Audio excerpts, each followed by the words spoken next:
Hello friends, welcome to GK MCQ. कैसे हैं आप सभी? मैं उम्मीद करता हूं कि आप सब अच्छे और स्वस्थ होंगे।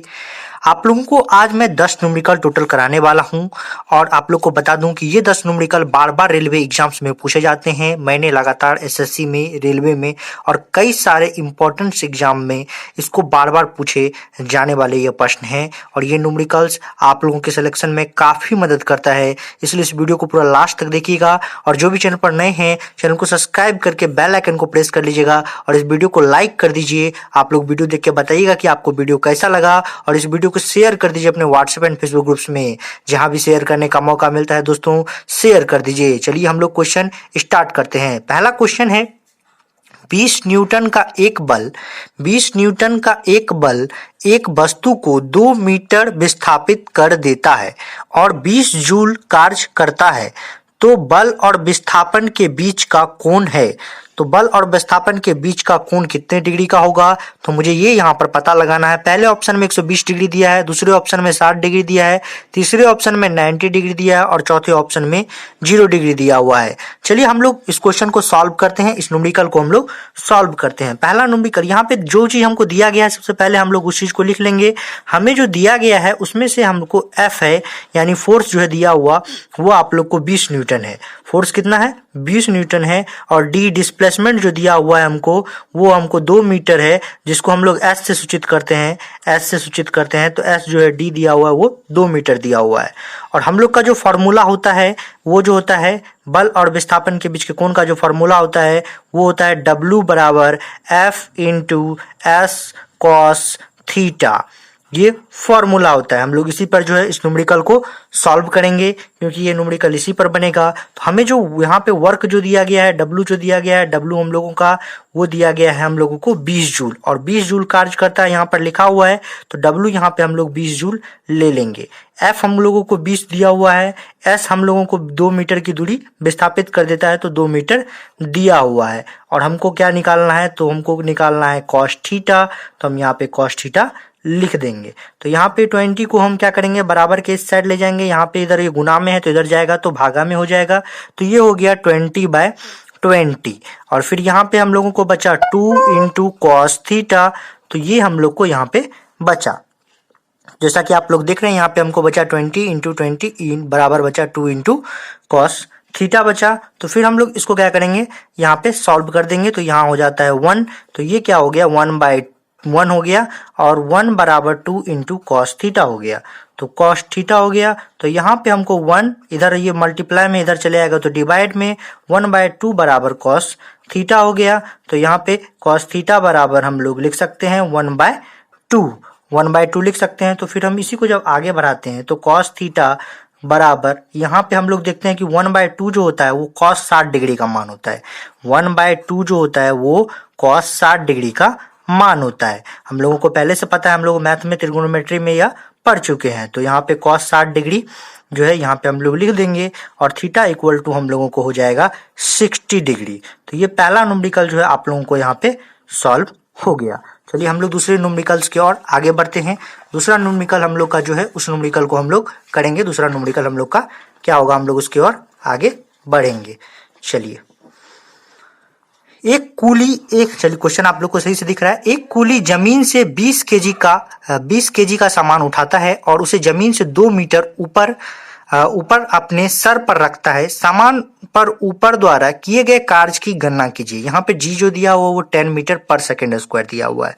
हम लोग इस न्यूमेरिकल को सॉल्व करेंगे। इस प्रकार के न्यूमेरिकल ग्रुप डी एग्जाम्स में और रेलवे में, आरआरबी, एलपी में, टेक्नीशियन में और कभी कभी एनटीपीसी, फिर एसएससी, सीएचएसएल, इन सभी एग्जामों में जो है लगातार पूछे जाते हैं। तो आप लोग को इस वीडियो को पूरा लास्ट तक जरूर देखना है और वीडियो पर बने रहिए, आपको काफी अच्छे न्यूमेरिकल्स मैं कराने वाला हूँ। तो चलिए हम लोग जो है दूसरा क्वेश्चन करते हैं।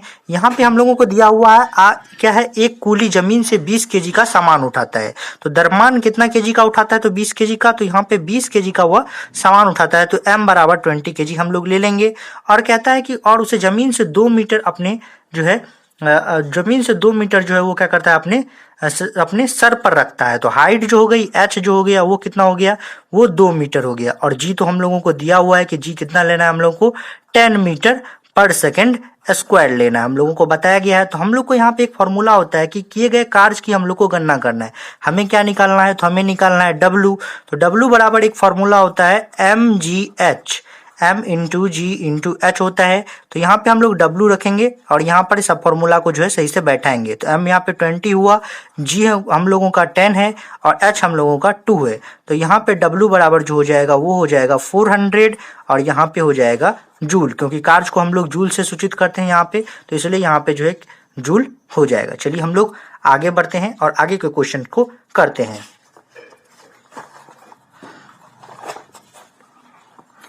अब तीसरा प्रश्न है कि यदि किसी ध्वनि तरंग की आवृत्ति 50 हर्ट्ज है तो आवर्तकाल ज्ञात कीजिए। ये क्वेश्चन भी जो है दोस्तों बार बार पूछा जाता है और कई बार पूछा जा चुका है। तो ये क्वेश्चन भी बार बार पूछा जाता है और कई बार पूछा जा चुका है। तो चलिए हम लोग इसको भी सॉल्व करते हैं। तो यहाँ पे हम लोग सब कुछ को देखेंगे कि कैसा कैसा क्या क्या चीज दिया हुआ है। तो सबसे पहले यहाँ पे दिया हुआ है आवृत्ति। आवृत्ति जो है वो दिया हुआ है 50 हर्ट्ज। आवृत्ति कितनी दी हुई है, आवृत्ति दिया हुआ है 50 हर्ट्ज और आवर्तकाल जो है वो हम लोगों को निकालना है। आवर्तकाल निकालना है तो आवर्तकाल बराबर होता है टी हम लोगों को निकालना है।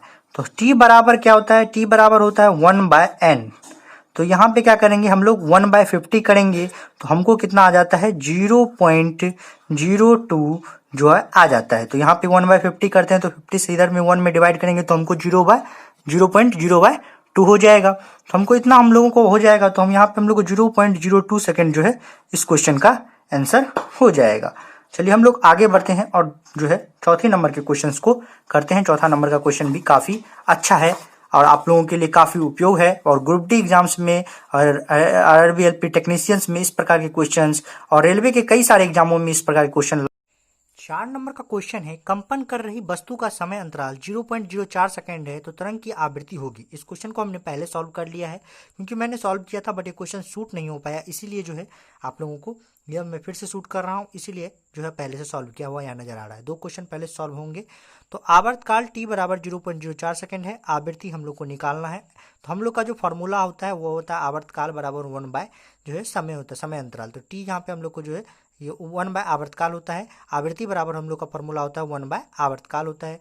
तो यहाँ पे हम 1/0.04 दे दिए आवर्तकाल के जगह पे, यहाँ पे पुट कर दिए तो 1, फिर ये हम लोग का 0.04 जो ये पॉइंट उड़ता है तो ऊपर में 100 जाता है तो 1 × 100 होता है, बाय 4 करते हैं तो हम लोग को 25 हर्ट्ज आ जाता है। तो n बराबर हम लोग का क्या आंसर हो जाता है 25 हर्ट्ज। हम लोग की जो आवृत्ति है वो 25 हर्ट्ज निकल जाती है। चलिए हम लोग अगला क्वेश्चन करते हैं 5 नंबर का।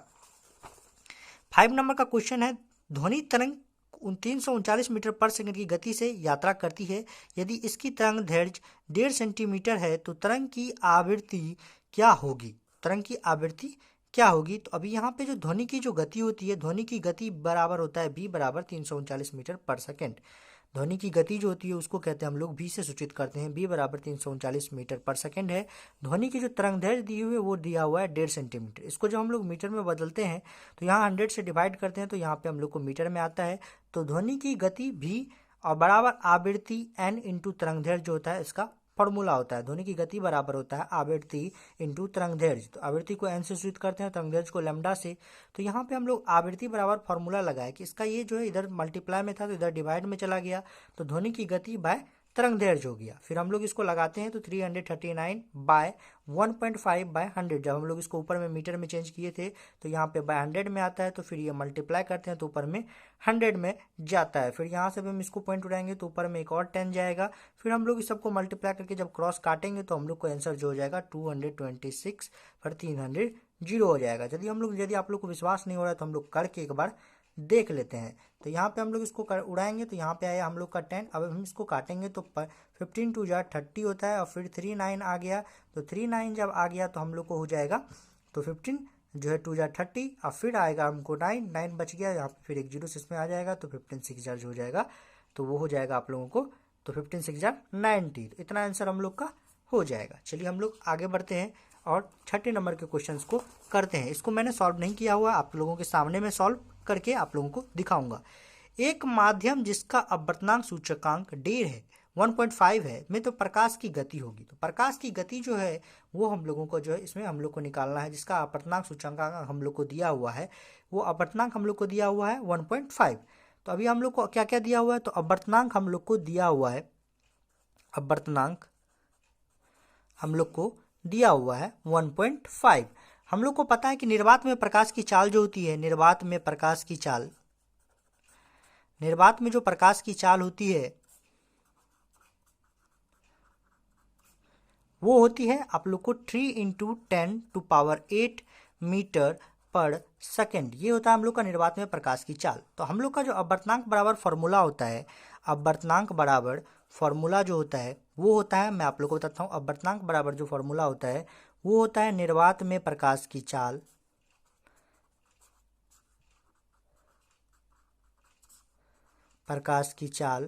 बड़ा बाय माध्यम में प्रकाश की चाल। हम लोगों को जो निकालना है, तो हम लोग को निकालना है माध्यम में प्रकाश की चाल, हम लोग को यही निकालना है माध्यम में प्रकाश की चाल। तो हम लोग इसका क्रॉस मल्टीप्लिकेशन कर देंगे तो यहाँ जो है अपवर्तनांक आ जाएगा और यहाँ माध्यम में जो है प्रकाश की चाल आ जाएगा। तो फॉर्मूला हो जाएगा माध्यम में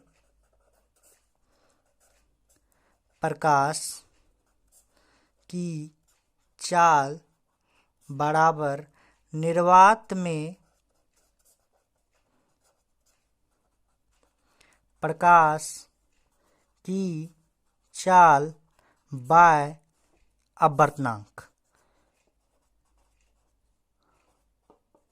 तो हम लोग ऐसा करेंगे तो यहाँ पे हम लोग को होगा 3 × 10⁸ मीटर पर सेकेंड और बाद में यहाँ पे हम लोग को हो जाएगा 1.5 से काटते हैं तो 2, तो यहाँ पे हमको इसका आंसर हो जाएगा 2 × 10⁸ मीटर पर सेकेंड। बहुत आसान न्यूमेरिकल रहते हैं तो बहुत जल्दी जल्दी आप लोग को सॉल्व हो जाएगा और बहुत ही इजी जो न्यूमेरिकल पूछे जाते हैं और बच्चों से अक्सर यही न्यूमेरिकल जो है छूट जाता है, जिसका उन्हें बाद में खामियाजा भुगतना पड़ता है। तो बाद में उनके नंबर जो है इसी की वजह से उन लोगों का सिलेक्शन जो है क्या होता है, छूट जाता है। बहुत सारे स्टूडेंट का जो भी आर्ट्स बैकग्राउंड से, कॉमर्स बैकग्राउंड से आते हैं तो उनसे तो ये न्यूमेरिकल नहीं बनता है और उनकी तैयारी काफ़ी अच्छी रहने के बावजूद भी उनका सिलेक्शन रुक जाता है। चलिए हम लोग आगे बढ़ते हैं और 7 नंबर के क्वेश्चन को करते हैं।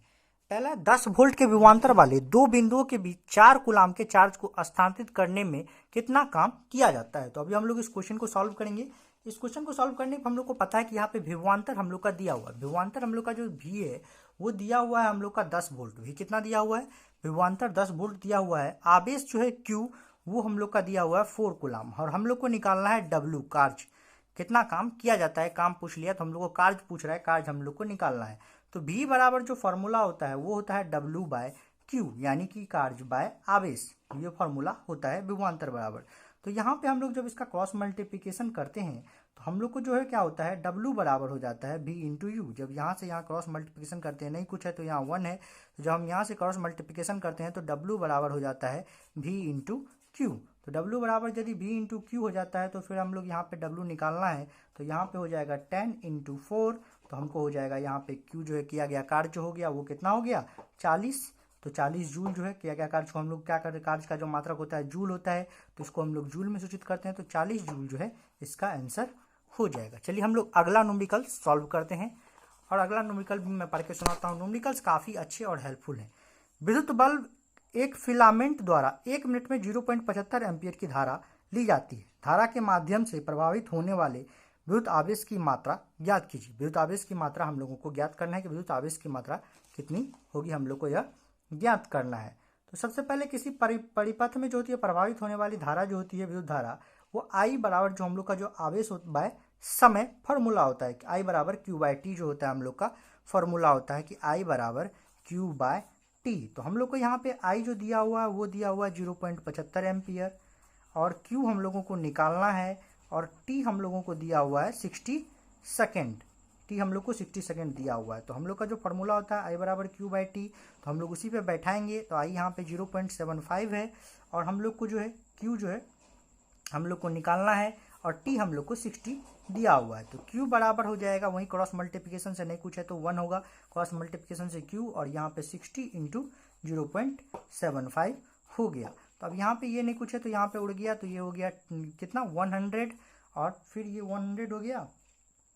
तो आपको हो जाएगा। अब इसको हम लोग काटेंगे तो कट जाएगा, तो यहाँ पे हो जाएगा 23 जार 60, 25 जार 100, 5 15 जार 75, तो यह 45, 3 इंटू 15 बराबर हो गया 45। तो यहाँ 45 जो है हम लोग का कूलाम हो जाएगा। क्यू बराबर जो होता है 45 कूलाम हम लोग का आंसर यहाँ पे हो जाएगा। चलिए हम लोग अब अगले क्वेश्चन को करते हैं। अगला क्वेश्चन जो है हम लोग का ये जो है हम लोग को इस क्वेश्चन को भी करना है, हम लोग को इस क्वेश्चन को अगला क्वेश्चन को भी करना हम लोगों के लिए काफ़ी जरूरी है। तो यहाँ पे कोई मोटर बोट झील में विरामावस्था से सरल रेखीय पथ पर 3.0 मीटर पर सेकेंड स्क्वायर के नियत त्वरण से यहाँ पे नियत त्वरण तक चलती है और इस समय अंतराल में मोटर बोट कितनी दूरी तय करती है।